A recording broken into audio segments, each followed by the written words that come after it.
So we will have a quick recap. Yesterday we were discussing about participants in power exchange. Power exchange is also considered as an electricity market where you can buy and sell power. So we'll have a quick recap of what we have studied the last class. So we have come across the different participants in the power exchange. So who are the participants, guys? The first one is utilities, and next one is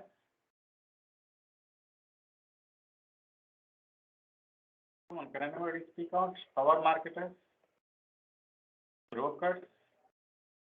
The next is load aggregators, retailers, large customers, preferably from the industry. So large industrial customers. That's it. And lastly, we have also discussed about co-generators. So we have seen that these guys are the participants in power exchange. And we have also discussed the functions of all these guys. Now, in today's class, we will discuss about how MCP is determined. So today's class is exclusively about market clearing price. So you know that all these participants, they will enter into the market and they will start giving up the bids. And finally, market clearing price will be finalized. And based upon this market clearing price, the electricity will be sold or purchased. Isn't it? That's what we have discussed in the last class. So before going any further, the major objective for today is to gain some knowledge on how MCP is being determined. So we will try to determine MCP today through a MCP algorithm which is generally employed in the electricity market. And before going any further, let's have a quick review of the functions of the power exchange.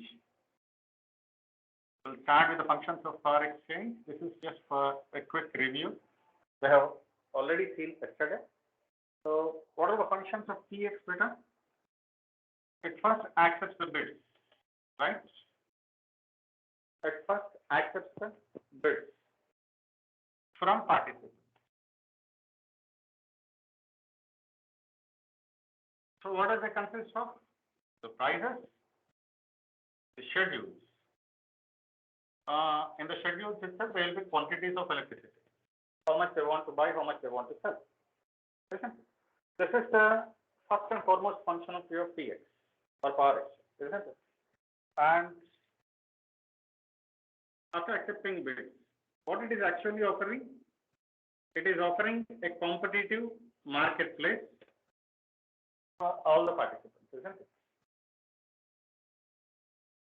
So all these bids, they will be going into an electronic auction.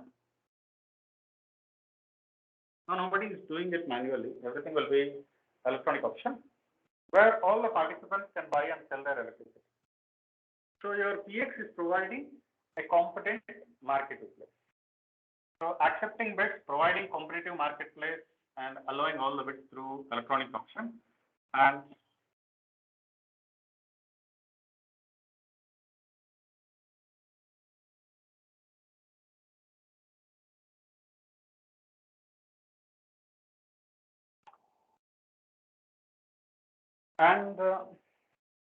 after doing this, what it will do? It will finalize the MCP based upon the received bids.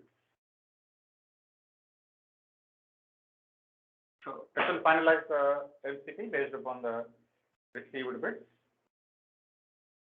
And once the MCP is finalized, so at MCP, the generating companies or the persons who are there on the behalf of GenCos, they will sell the electricity at MCP, and those who want to buy, they will buy at MCP, isn't it? So after finalizing the MCP, it allows transfer I said this job will be taken up by independent system operator.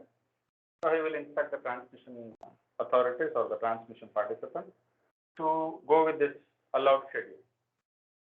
And once the PX is finalized and everybody is buying and selling at the MCP, now what they will do finally, they will manage the settlement process.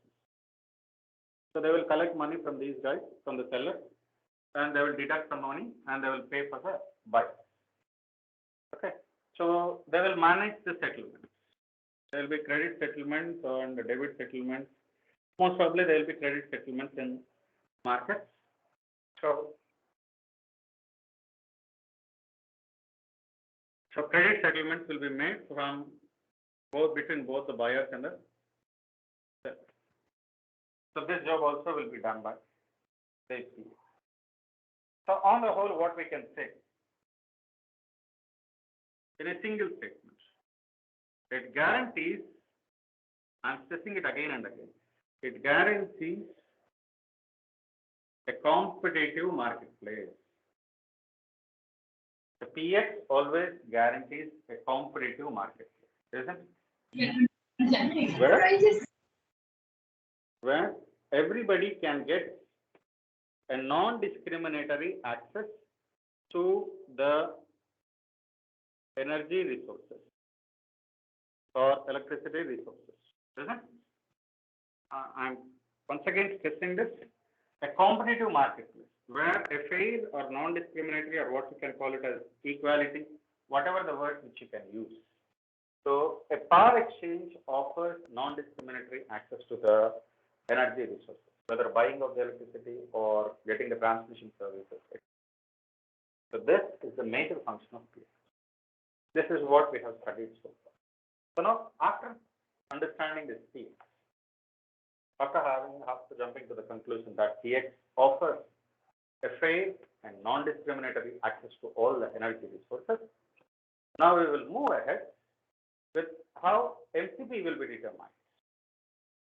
Okay, so before going with MCP process, now we clear the boards and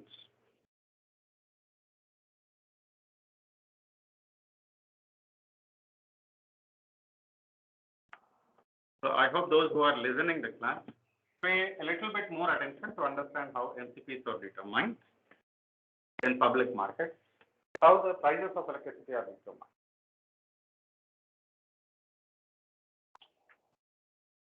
Because every time you will be listening that DISCOM is buying the price at 3 rupees 50 paise from the open market and at 6 rupees from the open market. Like that you will be listening, isn't it? So how this 3 rupees 50 paise and 6 rupees will be finalized? So that's what we will be seeing, the market clearing price. Okay. In real-time markets, because we have been seeing all these things in real-time markets. In real-time markets, basically the pricing rules, there are 3 important pricing rules actually which are followed across the globe. But only 2 are being exclusively followed. The pricing. The 2 pricing rules are single or what we call it as a uniform value, uniform price value. And the other one is pay as bid price value. These 2 algorithms are exclusively employed for determining the market clearing price of electricity. And with the restructured markets coming across the globe, this has become very common. So everybody are now utilizing only this. So restructured markets, they employ this.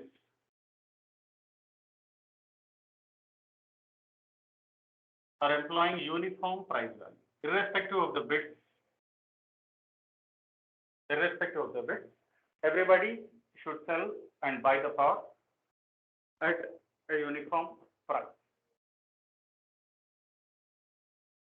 Which means that if the MCP uniform price, which is called as a market clearing price, so which means that the sellers, whatever their bids might be, sellers must sell their power at MCP. And buyers also, they must buy the power at MCP. And it is uniform for that day or for that hour or for that 15 months. So the duration which is being set by the market. Okay. Now, how this MCP is determined in this uniform price value, and this is algorithm, and how this MCP is determined. For determining the MCP, first of all I'll write the definition of MCP because you might be I might be asking you in a short answer question. What do you mean by MCP? MCP is market clearing price.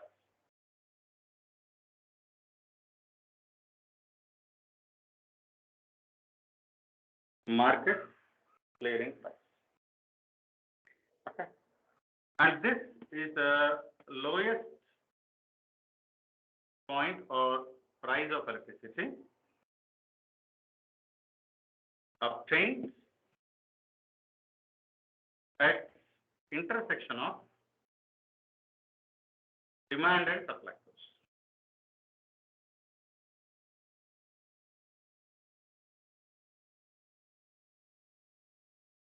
This is the definition. It is the lowest price of electricity which is obtained at the point of intersection of demand and supply curve. Now there is a big question, sir, what is demand curve and what is supply curve? Demand curve and supply curve.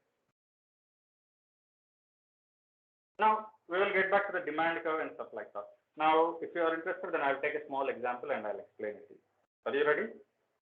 How many of you are really interested in going with an example of clearly understanding how MCP is determined, how demand curves and supply curves are interested?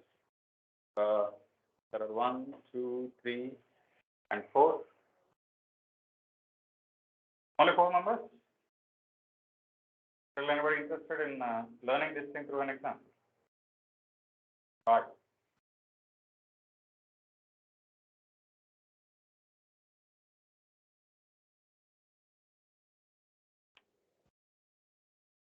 So I hope you are having a calculus because you are supposed to. So first of all, I'll take an example, small example. First, let me explain it with an example. Then we will define all these things. At least one of you get me a calculus so that you can help me in doing the thing.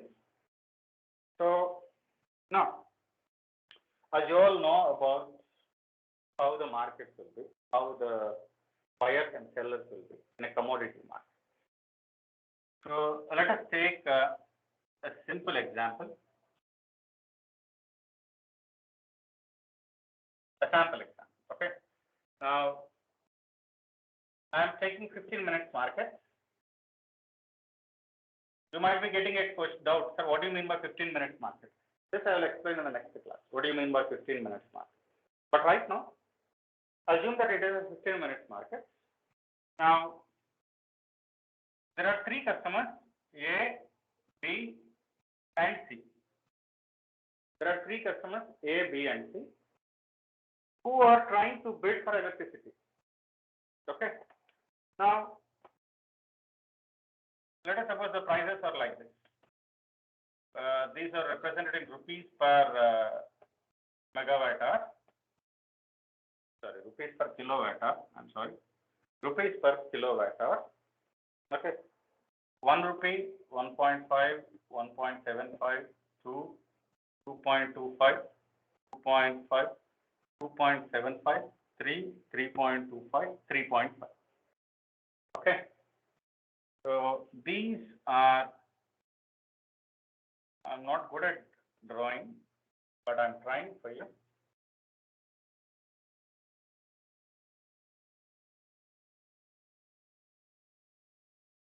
Okay.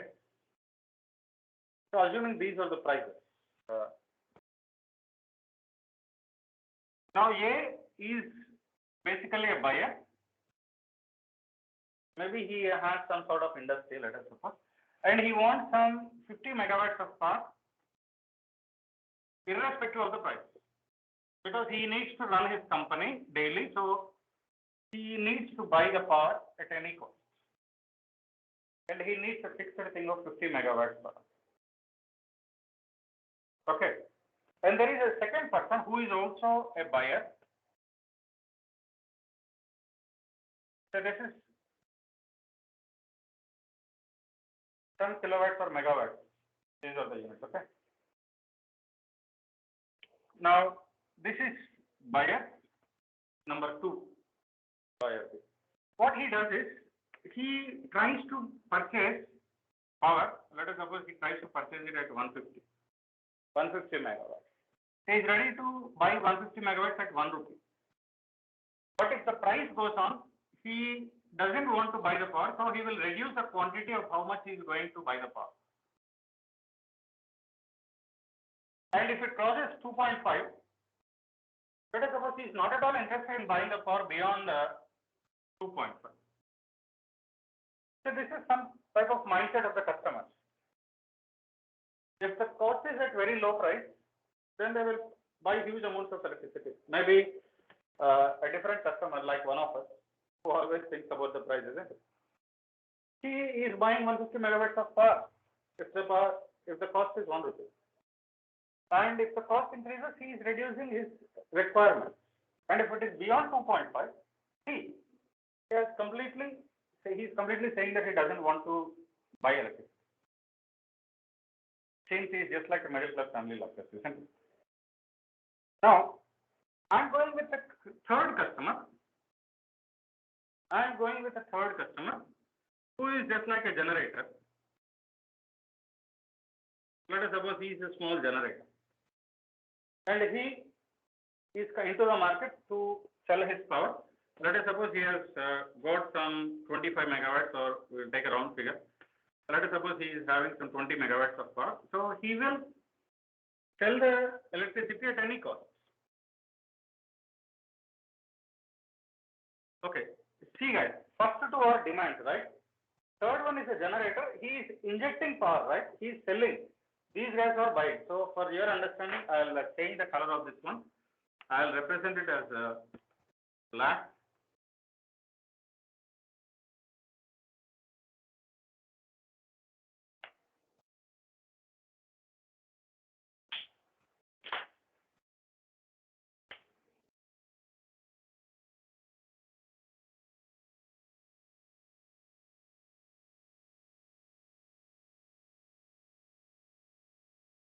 Are you able to see? So this is a generator who wants to inject the electricity, right? Now there is another customer, just like our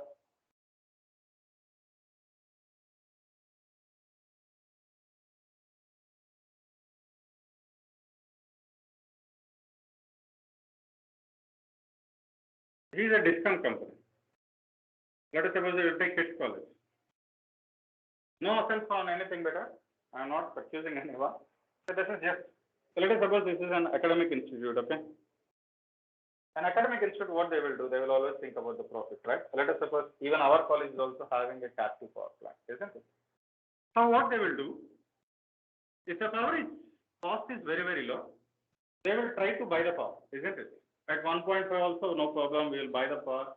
At 1.75 also, we will buy the power. At 2 also, we will buy the power. At this cost also, we will buy.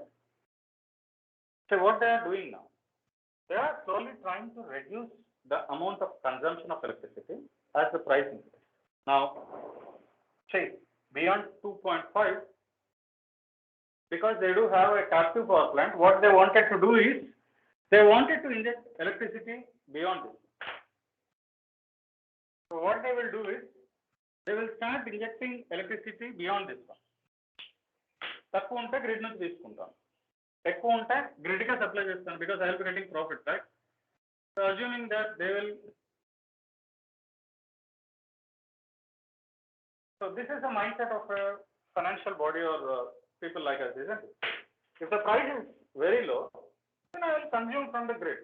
If the price is very high, then I will supply it to the grid, because I do have a captive power plant. I will supply it so that I will reap in profit. Then why this guy hasn't sold here? He might have thought that the cost of production of electricity is very high when compared to the thing which he is getting from the grid. అర్థమైందా? So this is one sort of participant. Okay.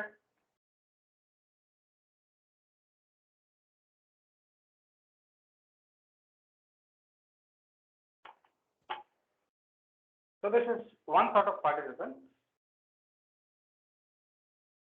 Okay. Now let's see how supply and demand curves are drawn. All these bits are submitted for the duration of 10 o'clock in the morning to 10:15 in the morning. Only for this duration only, the mindset of the people is like this. For only this duration only. Okay. So now based upon this, MCB will be determined. See now how the MCB will be determined now. So first of all, I will draw the supply curve. Before drawing the supply curve and demand curve, first of all, let me draw the demand. Now, what is the demand here, beta? Can say the blue ones, you try to add them, the demand.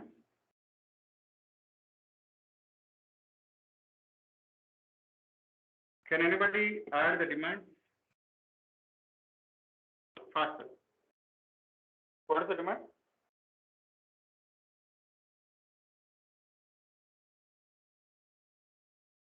Adding the blue ones. 150, 50 and 50, it is 250, isn't it? 250 is the demand.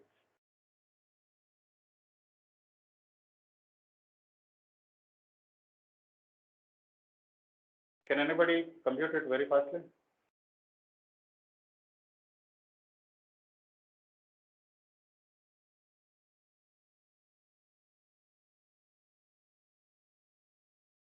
Okay, one last question. How many of you are actually listening?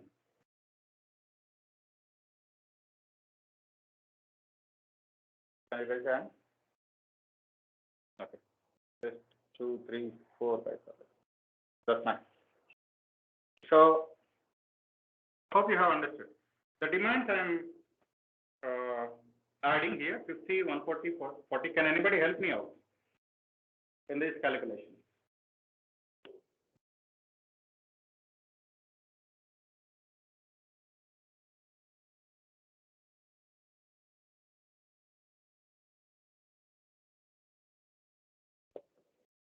Isn't it? This is the demand, right? And coming to the supply, let's see what the supply.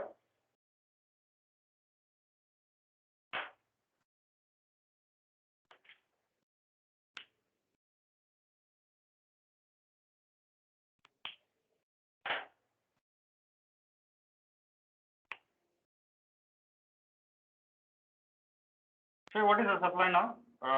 Here there is a supply 20, 20, 20, 20, 20, and here it is 60, 80, 100. This is 120 and this is 140. So this is the supply.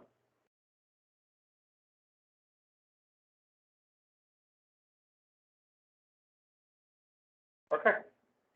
So now, see, as the price increases, so the demand is decreasing. But whereas as the price goes on increasing, see the supply is increasing. This is the mindset.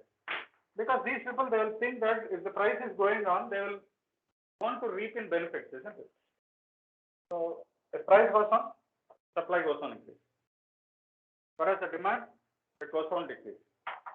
Okay. Now this is how the curve is drawn.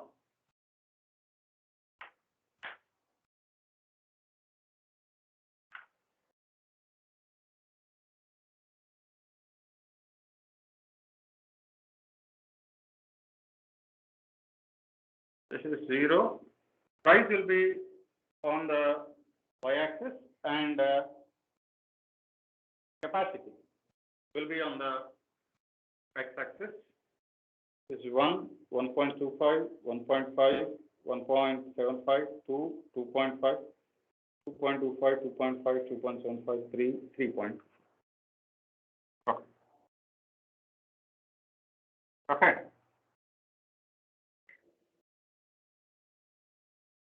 Now, assuming that this is 25, 50, and this is 75, and this is 100, and this is 125, 150, 175, 200, 225, and this is 250. Okay. Now see here.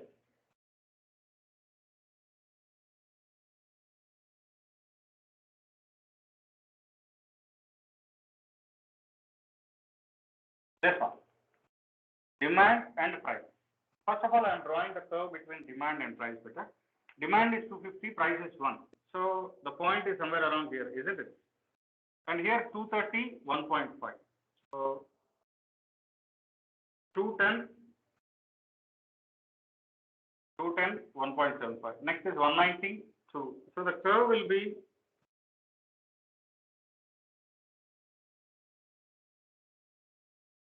so this is the curve, isn't it? This is the demand curve, isn't it? Similarly, I'll draw the supply curve now. Supply curve, see, it is 20 megawatt, 1.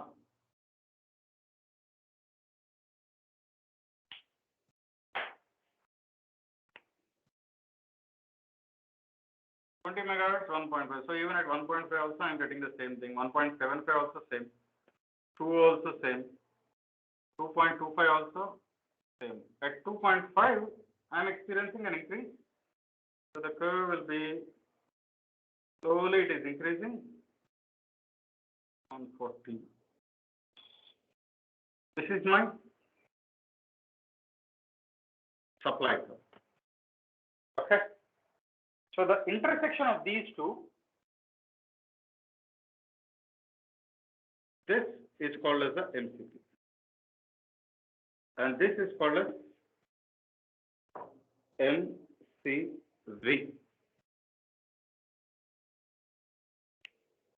This is called as MCP and this is called as MCV. Market clearing price, and this is called as market clearing volume. Okay.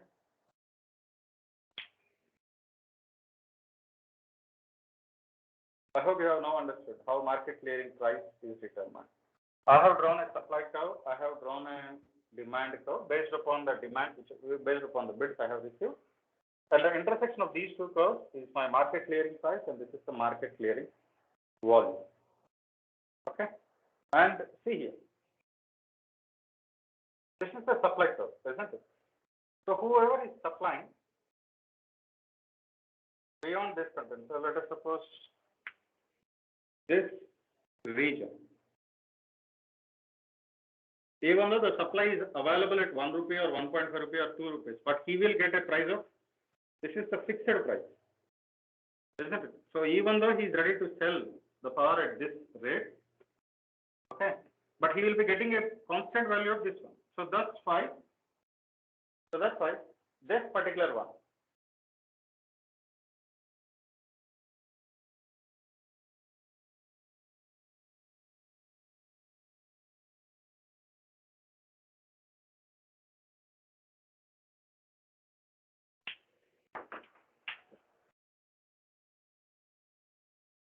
so that's why this particular one, this particular shaded region is called as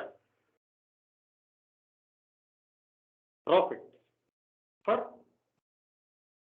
seller, or what we call it as surplus, energy surplus, or producer surplus, seller surplus.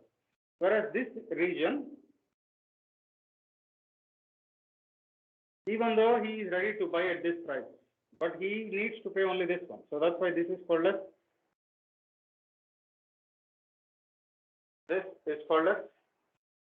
demand, or what we call it as consumer, right? Consumer surplus. So this is consumer surplus, this is called as seller surplus or producer surplus. So this is called as market clearing price, and this is called as market clearing volume. And how market clearing price is obtained? It is obtained by intersection of supply curve and also demand curve. And how supply curve and demand curve are obtained? By aggregating all these. Okay. So now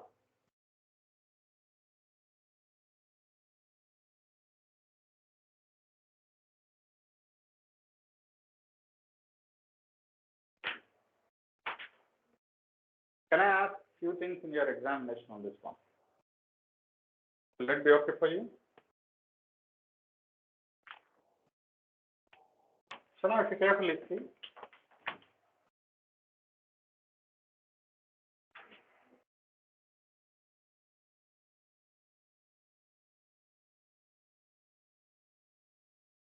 one minute guys.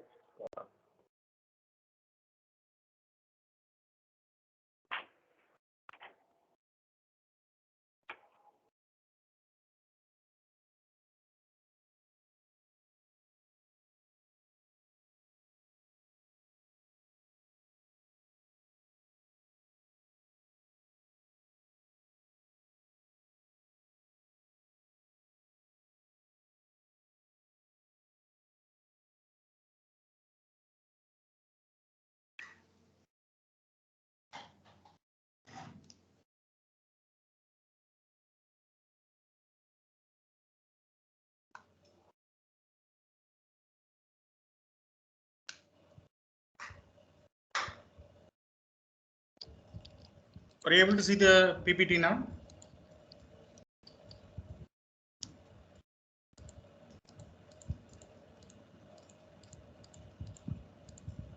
So this is the way how market clearing price is being determined. Clearly stated for you in the PPT form, and I'll also upload the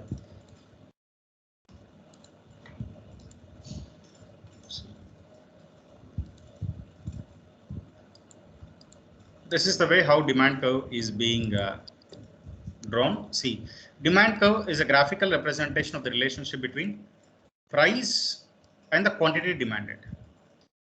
This is a universal phenomenon. So how the price will appear on the left vertical axis, whereas the quantity demanded is on horizontal axis, isn't it? And see the how the curve will be, the demand curve will be moving downwards from left to right, isn't it? Which expresses the law of demand. So as the price of commodity increases, what will happen to the demand? The demand will be decreasing, isn't it? And here the price is independent variable better. Demand is going to be the dependent variable. Okay. And see the curve. This is the curve. This is the same which we have obtained now also. Similarly, the supply curve, here the supply curve will move upward from left to right, which expresses the law of supply. And as the price of the commodity increases, as the price goes on increasing, see what is happening to the quantity which is available in the market, it is goes on increasing. The supply increases. This is the law of supply, isn't it? So how to determine the MCP? The intersection of the demand and supply curves. This particular point, this is the market clearing price, and this particular one is called as market clearing volume. Okay. And see, this is called as the producer profits, because here the generation company, they are ready to provide even at this cost also. But what they are getting, this is the market clearing price, so they will be getting a minimum value of this one. So that's why the producers will be getting a profit here. But whereas here, if you carefully see, the consumers are ready to pay a pie. They are ready to pay this much amount of price. But what is the market price? This one. So whatever here the area is, this is the profit which will be gained by the consumers. Okay. So in this way, so the conclusion is the participants entering the power markets, they will get the most cost effective price. And I hope now you have understood in the last lecture and this lecture how power pool works, and how power exchange works, and how MCP is determined in the power exchanges. And I hope now you are able to solve the problems also. Okay. And these are the questions from the assignments. The first one is, how is market clearing price determined? And what do you understand by power exchange? And I'll be asking a small problems also to draw the graphs and explain the things. Okay. And now, these are the websites you can go through these things, where you can find some information regarding the power exchanges of India. So that's it from my side. Thank you. So I'm open.